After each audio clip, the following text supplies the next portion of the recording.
தொகுதி பங்கீட்டை சுமூகமாக முடித்து மக்கள் விரோத திமுகவை ஆட்சி பொறுப்பில் இருந்து மக்கள் ஆதரவுடன் அகற்றுவோம் என டிடிவி தினகரன் தெரிவித்தார். சென்னை விமான நிலையத்தில் செய்தியாளர்களை சந்தித்த அவர் இவ்வாறு தெரிவித்தார்.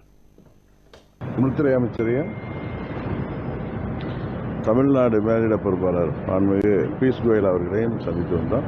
ஏப்ரல் 23 நடக்க இருக்கின்ற தேர்தலுக்கு 234 தொகுதிகளிலும் ஒவ்வொரு பூத்திலும் எங்களது தேசிய ஜனநாயக கூட்டணியின் நிர்வாகிகள் தொண்டர்கள் எப்படி செயல்பட வேண்டும் என்பதை பற்றிய ஒரு கலந்துரையாடல்.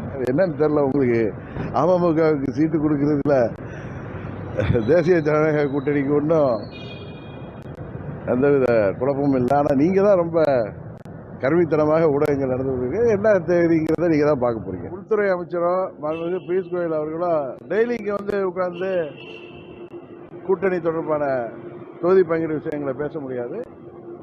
அதனால் அவர் முடிந்த நாளை மறுநாள் கூட கோயல் அவர்கள் வருகிறார்கள்.